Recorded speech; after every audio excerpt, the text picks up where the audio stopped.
Hello, my name is Koen de Jong. I'm the founder of visionplatform.ai, and in this small tutorial I'm going to walk you through on how to label. We're going to talk about the do's and the don'ts, and also how to draw these bounding boxes in the perfect possible way so you get the best possible model. I have a video here that I uploaded. It's a tiny video, 9 seconds. I always recommend small videos, not very long. 10 seconds in our opinion is the sweet spot of labeling data. It's always much better to have a big variety in your data set, depending of course a little bit on the use case, but in our particular use case that we're showing here, it's vessel detections out of the window from our office. So there's a big variety in weather circumstances, types of vessels. So the model will learn much more if you use tiny videos and then a lot of variation. So 10 seconds is more than enough. You see that the vessels are moving very slow. So the difference between frames is tiny. If you have fast moving objects, you'll see that an object starts on the right side in the screen and just in a couple of seconds ends on the left side of the screen.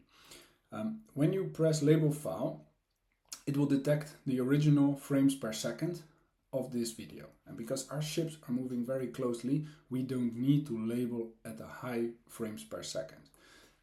All these frames in between don't offer the model a lot of extra context or value to learn from. So I could do this video at 1 or 2 frames per second. We automatically convert this video, so we deduct all the frames that you don't need to label, and you get into the label tool. There are different shortcuts, different hotkeys. So F is to go to the next frame. You see that we splitted this model in just a couple of frames. D is to go back to the previous frame. V is to go ahead 10 frames. C is to go back 10 frames. And N is to draw a label. So we are at frame number 0. I draw 1 here. And I draw 1 here. And before you start labeling, check if you are on the shape or the track function. If you do shape and you draw a bounding box here, it's just on 1 frame. If you do track, and that is most beneficial in videos, you will see that if I go to the next frame, the shape one is gone, but the track stays. And what our tool does, and I'm gonna go ahead, because the ships move very closely, I'm gonna go ahead to frame number 19. I'm gonna put the bounding box in the right way. So I'm just doing it twice, on the first frame and on the last frame. And now let's use the hotkey D to go back frame by frame. And you see that our tool populated perfectly on each frame. And let's then remove our shape, because then you get a clean labeling file. So also here you see, if I go over with my mouse, you see that it pops up. Let me remove it. Okay, I remove it. Let me zoom in. And then let's just see how it does. Yeah, perfect. In order to label right, I just did this. You can just scroll with my mouse. You see that my label here is not good. It's way too much noise around it. So always try to label close and tight to the subject. So I would do it like this. This is a proper label, not the previous one. And because I populated it in the beginning, it will now grow, because that's what I teached it. So let me do it from scratch again.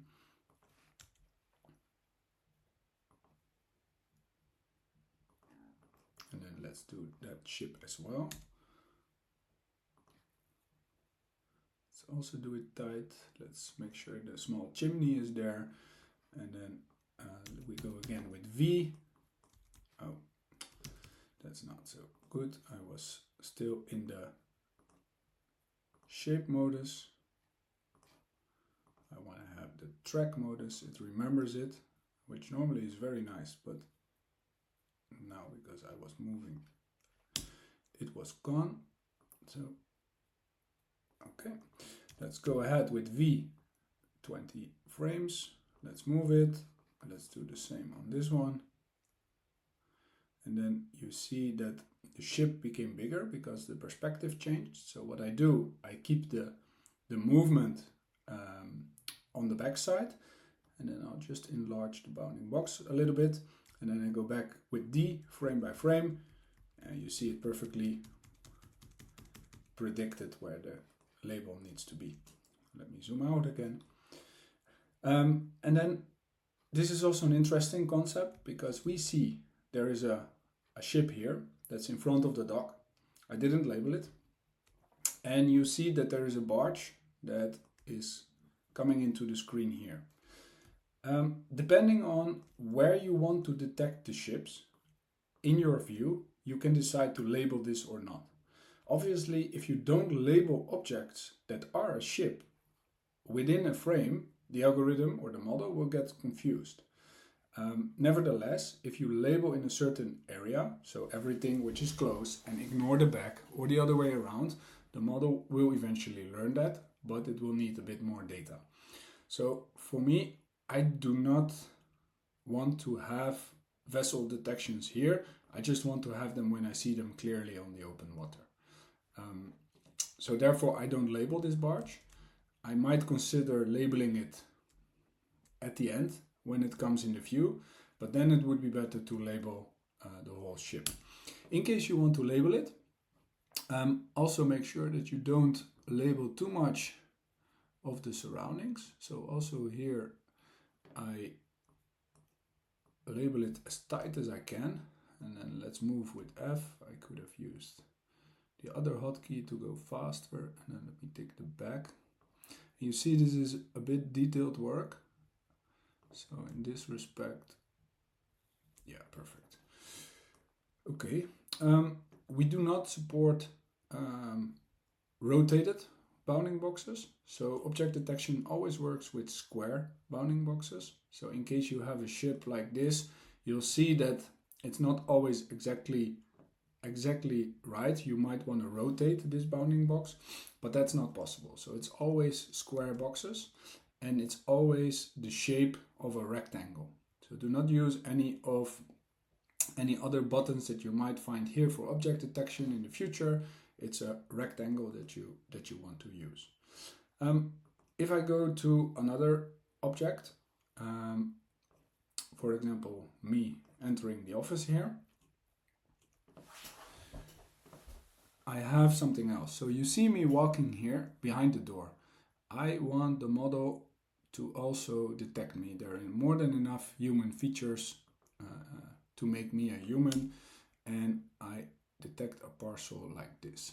Let me do it properly, because the parcel is not very visible like this. And then I go again. I didn't convert this video to small FPS, so that's not so smart. And then I move the bounding box like this, and I move the package like this. So what I like to do is to go class by class. Then I always try to do the smallest class first, because the moment you overlay something, then it becomes much harder to track the object. So let me move it like this. I do a couple of frames. I want to go back because this is a very dynamic situation, because I'm moving the box in a non-predictable way. So I just go ahead 2 frames at a time. So you see the difference between the vessels where this was very slow. I now go much faster and in a much predictable move. And I put the package here, and then here I press switch outside property. So I press O because the package is out of the view. I'm at frame number 11, and then you see, you check it to go back, and you make sure that these bounding boxes are nice and tight over the package. This one is not very good. Now it's better. And now I do the person. So you see, if I would have done the person first, then it's much harder to drag the parcel over it.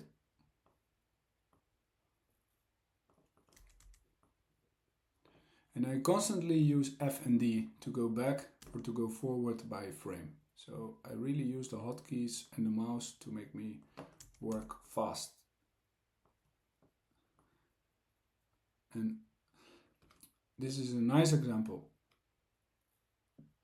I was almost tempted to put the bounding box like this, but here are no human features in the right part anymore. So what I should do, I should make the label exactly with my legs and as close as I can to my hands, because this is what makes me a human and not the package.